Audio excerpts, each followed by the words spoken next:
Day 9 began with even bigger crowds filling the center of Cairo calling for change.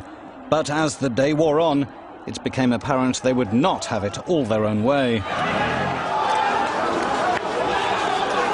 The opposition claims its ranks have been infiltrated by members of the security services bent on destruction in a bid to discredit them. Now they faced overt opposition from people loyal to the old guard. Yet international support for the 82-year-old president is evaporating. Even if ally and neighbor Israel expressed its fear, Mubarak's passing would herald years of instability. Opposition figurehead Mohammed El-Baradei, anticipating Friday's planned day of departure demonstration, said he hoped Mubarak would be gone by the week's end. And he said he now had proof of infiltration of the protests by agents provocateurs. As the tumultuous day ended, Egypt's new vice president told the protesters no dialogue between the government and opposition would begin until they had ended their demonstrations and calm was restored. Another factor has entered the equation. While there are plenty of fuel and food stocks in Egypt, distributing them is becoming a problem, with the ports reporting manpower shortages. While everyone is out protesting, who goes to work?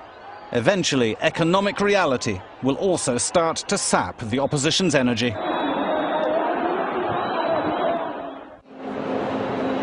While the anti-Mubarak crowds dominated the streets, passion combined with calm, but they stayed. Mubarak insisted on a phased departure, but they weren't having it. In an interview before the day's clashes, the head of the National Association for Change, George Ishaq, said of the president, "This step comes too late. It should have been taken earlier. If he really loves his country, it's time for him to leave, to let us move on to the next stage. This is the people's demand. They'll never give up until they get what they're asking for." Here our journalist interjects, "We heard El-Baradei had a meeting with the US ambassador," and Ishaq goes on, "No, that didn't happen. Our movement does not depend at all on any foreign power.